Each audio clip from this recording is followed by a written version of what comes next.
먼저 오세훈 시장을 먼저 말씀을 드린다면은 방향이 같지 않습니까? 정치적 계산이나 여러 가지 목적에 개인적인 차이는 있을지 몰라도 지금이 잘못되어 가고 있는 보수의 방향이나 우리 당의 모습을 바로잡아야 된다는 데서 공감하고 있습니다. 또 이준석 개혁신당 대표 같은 경우는 사실 지금까지의 관계가 호의적이진 않죠. 오세훈 시장에 비해서 좀 멀리 떨어지는 느낌은 듭니다. 그렇지만 이준석 대표도 분명히 우리 국민의힘의 당대표를 하신 분이고 또 젊음을 상징하는 또 새로운 그 정치를 이끌었던 분명히 한 축의 정치인이 맞습니다.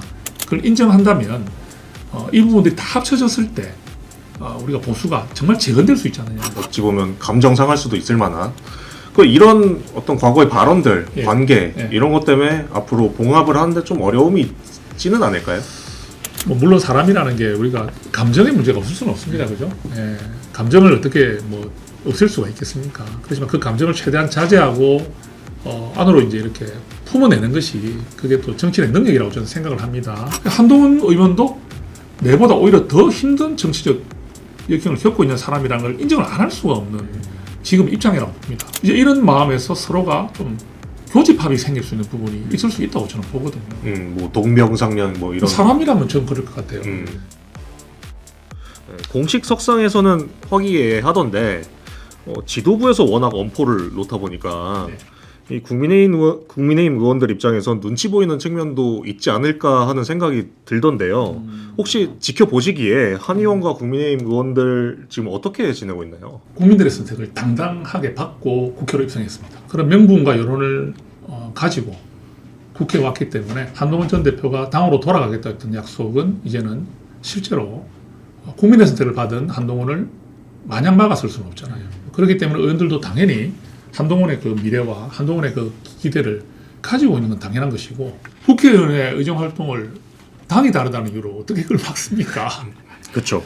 있을 수가 없는 일이잖아요. 그러니까 본회의장에서 그러면 뭐 다니면서 박수하고 서로 뭐 인사하고 또 같이 다니고 이런 부분들이 의원들이 거기에 대해서 뭐 부담을 가지는 건 아닌 것 같고요. 한동훈 전 대표가 지금 명분을 쥐고 들어왔기 때문에 그런 부분은 좀 의원들은 굉장히 좀 한 대표를 대하는 태도가 많이 달라졌다. 그리고 두 번째는 또 뭐냐면 한동훈을 바라보는 눈의 변화거든요. 그것도 부산 북구갑이라는 그런 새로운 곳에 가서 이재명 대통령이 거의 뭐 피가다시피 한 하정우를 꺾고 또 박민식을 꺾고 당당히 돌아오는 모습을 봤을 때 결국은 우리가 다음 총선을 바라보더라도 한동훈과 함께 가는 것이 승리의 지름길이고 앞으로 우리가 가야 될 길이고 내가 가야 될 길이 아니냐는 마음들이 안 생길 수는 없는 거거든요. 그러니까 한동훈의 도움 없이 될 수 있는 지역이라 하면 뭐 어떻게 좀 굳이 따지자면 한 TK 정도를 빼고 나면 부의원까지 PK조차도 한동훈의 힘이 실제로 작용할 수밖에 없는. 사실은 이번에 많은 분석을 할 때 박형준 전 시장께서 한동훈 후보가 조금만 더 전략적으로 잘 좀 움직였다면은 좋았지 않았나 하는 아쉬움을 많이 표현하고 있지 않습니까? 이게 이제 곧 다가올 2년도 안 남았지 않습니까? 이 총선에서의 그런 미래는 내 일이 되었기 때문에 이제 우리 그 의원들의 이제 본인의 일이 돼버렸거든요. 그러니까 지금은 워낙 지금 당이 시끄럽고 또 당이 지금 굉장히 충돌이 많은 상황에서 직접적으로 이제 그런 표현을 잘 안 하시고 계시지만 마음으로는 그런 분위기들이 많이 형성되고 있다. 저는 그렇게 보입니다. 한동훈 의원도 뭐 최근 발언을 보니까 예. 이미 복당을 위한 기반이 거의 마련됐다고 평가하는 것 같더라고요. 국민의힘 복당이 절차만 남은 상태라고 밝혔는데요. 의원님이 보시기에 구체적으로 어떤 절차를 밟아야 복당이 수월할 거라고 보세요? 한동훈 전 대표의 복당은 정치적 결단이죠. 지금은 그게 시스템에 의한 복당의 의미라고 보진 않습니다. 이게 정치적 복당이라고 보는 게 맞는 것 같아요. 결국은 이 복당하는 시기에 한 대표가 말하는 부분은 이제 지금은 모든 조건이 갖춰지지 않았느냐. 결국은 국민의 선택을 받았다. 장동혁 대표와 지도부가 총출동해서 지원했던 박민식 후보를 완전히 누르고 압승을 했다. 내가 또 국민의힘에 복당했다. 약속을 했었다. 그죠? 이런 부분들에서 이제는 정치적 결단만 하면 나는 들어올 수 있다. 그게 사실이거든요. 그래서 지금 그럼 그 정치적 복당에서의 계기는 무엇이겠습니까? 일단 의원들이 그 마음을 받아주는 것이 중요하다고 생각합니다. 우리 원내에 있는 의원들, 즉 의원총회를 여는 의원들의 마음에서 한 대표를 향한 그런 좀 부담을 가졌던 부분이나 한 대표에 대해서 좀 비토했던 그런 분들이 이제는 마음을 어떻게 이제 열어줌으로 인해서 한동훈 의원이 들어올 수 있는 그런 정치적 발판은 마련되는 것이고, 그래서 정정식 우리 원내대표께서도 우리 보수의 한 자산인 건 분명한 것이고 어떤 시기적인 문제를 이야기하고 있는 것이지 복당이 안 된다는 말을 하지 않거든요. 그래서 저는 이게 뭐 어떤 구체적 절차를 말한다기보다는 그런 부분을 한동훈 의원이 말한 것이다 이렇게 보입니다. 한동훈 의원의 최근 발언 중에 또 주목할 만한 게 있는데 탄핵 계엄 극복과 정권 탈환 목표에 공감한다면 누구와도 협력하겠다 이런 말을 했는데요. 협력 대상으로 오세훈 서울시장하고 이준석 개혁신당 대표가 거론되고 있습니다. 이 한 의원과 두 인물의 궁합은 어떨지, 뭐 협력의 방식은 어떻게 될지 좀 의원님의 전망을 들어볼 수 있을까요? 오세훈 시장도 선거 내내 장동혁 대표가 거리를 뒀었고 장동혁 대표 지도부에 대해서 많은 비판을 해왔었죠. 먼저 오세훈 시장을 먼저 말씀을 드린다면은 방향이 같지 않습니까?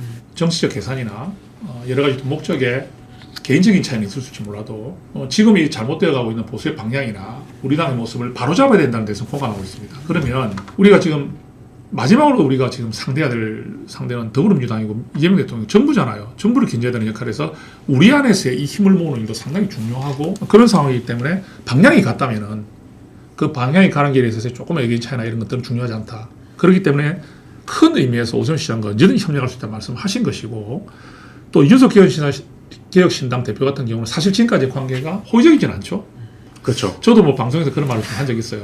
이준석 그 대표가 한동훈 의원에 대해서 호평하는 것을 들어본 적이 없다 하고 제가 그런 아쉬움을 표현한 적이 있는데 뭐 실제로 발언들을 보면 한동훈 의원이 어떤 좋은 성과를 내거나 어떤 이런 박수받을 만한 그런 일을 해내더라도 칭찬의 의미로 들어본 적이 별로 없어요.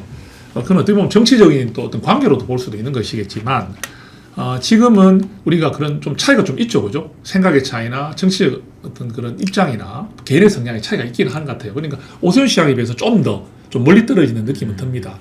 그렇지만 이준석 대표도 분명히 우리 국민의힘의 당대표를 하신 분이고 또 젊음을 상징하는 또 새로운 그 정치를 이끌었던 분명히 한 축의 정치인이 맞습니다. 그걸 인정한다면 이 부분들이 다 합쳐졌을 때 우리가 보수가 정말 재건될 수 있지 않느냐. 이 보수 재건이라는 게 지금 우리가 말하는 좀 강성지지층이 있다면 그 강성지지층하고 지금 우리가 이 같이 가는 부분이 상당히 지금 문제가 되고 또 부담이 되는 부분이 있지만 그분들까지도 같이 가겠다는 이야기를 많이 하잖아요.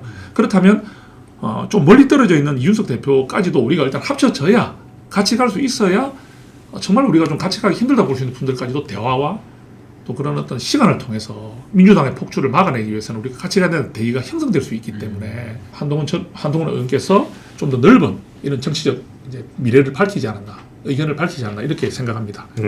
지금 뭐 이준석 대표 같은 경우는 한 의원에 대한 태도가 뭐 항상 부정적이었다 이런 취지로 말씀을 해주셨는데 사실이었던 것 같아요. 그거는. 뭐 제가 돌이켜 보기에도 뭐 이 대표가 한 의원 비대위원장 할 때부터 상당히 대립각을 세웠잖아요. 그렇죠. 그리고 뭐 발언도 상당히 세게 했어요. 한 의원 입장에서는 굉장히 어찌 보면 감정 상할 수도 있을 만한 이런 어떤 과거의 발언들, 관계 이런 것 때문에 앞으로 봉합을 하는데 좀 어려움이 있지는 않을까요? 뭐 물론 사람이라는 게 우리가 감정의 문제가 없을 수는 없습니다, 그죠? 감정을 어떻게 뭐 없앨 수가 있겠습니까? 그렇지만 그 감정을 최대한 자제하고 안으로 이제 이렇게 품어내는 것이 그게 또 정치인의 능력이라고 저는 생각을 합니다. 그 당시 때만 하더라도 한동훈 의원이든 이준석 의원이든 정치적 입장이 좀 달랐고 또 가는 길도 좀 달랐잖아요. 그리고 한동훈 의원은 또 비대위원장 이후에 정치적인 어려움을 많이 겪는 시기들이 왔습니다. 비대위원장으로 들어올 때만 하더라도 굉장히 좀 기대감과 환호를 많이 받고 왔지만 총선에서 패하고 물러났고 또 당대표로 복귀했지만 계엄과 탄핵을 겪었고 그 위에 또 어떻게 보면 상당히 정치적인 어려움을 겪으면서 제명까지 당하는 이런 어려운 정치 시기를 겪었거든요. 그런 정치 시기를 겪다 보니까 이제 윤석 대표가 봤을 때도 한동훈 의원의 그런 정치적 모습들이 어떻게 보면 저분이 정치를 제대로 하나? 뭐 너무나 처음부터 너무 꽃길만 그런 게 아니라 이런 말은 할 수 없는 상황이 돼버린 거죠. 한동훈 의원도 내보다 오히려 더 힘든 정치적 역경을 겪고 있는 사람이라는 걸 인정을 안 할 수가 없는 지금 입장이라고 봅니다. 이제 이런 마음에서 서로가 좀 교집합이 생길 수 있는 부분이 있을 수 있다고 저는 보거든요. 뭐 동병상련 뭐 이런 사람이라면 저는 그럴 것 같아요. 사실 우리도 그런 국민들도 그런 이야기를 많이 했잖아요. 한동훈은 엘리트가 아니냐, 또 어떻게 서민의 삶을 어떻게 알겠느냐 이런 부분들에서 북구갑에서 했던 그 선거운동의 모습들이 많은 감동을 줬기 때문에 사실 선택을 받은 거거든요. 새로운 한동훈의 발견이라는 말이 있었잖아요. 그게 이준석 대표가 봤을 때도 이제 한동훈의 정치적 모습이 꽃길만 그런 것이 아니라 너무나 어려운 정치적 상황들을 이겨내고 국회로 돌아온 그 부분을 대놓고 칭찬하지는 못하지만 인정할 수밖에 없는 마음도 있을 거예요. 그렇다면 두 분이 아까 말씀드린 대로 같이 갈 수 있는, 같이 가지 않으면 우리가 지금 이 강력한 이재명 정부와 더불어민주당을 상대할 수가 없는 입장 아닙니까? 당장 보십시오. 지금 원구성 하는데도 상임위원장 하나조차 제대로 저희가 지금 가져올 수가 없습니다. 법사위원장을 제2당이 제일 야당이 맡아왔던 관례가 다 깨진 것을 이번이 이름만 돌려달라 하는 것도 들어주지 않습니다. 왜? 힘이 없기 때문이죠. 힘이 없는데 아무리 우리가 샤우팅하면 뭐합니까? 흔들면 뭐합니까? 그래서 이런 우리가 현실을 다 알기 때문에 우리가 함께 가야 될 분들이 더 뭉쳐야 한다. 예, 그렇게 지금 저는 봅니다.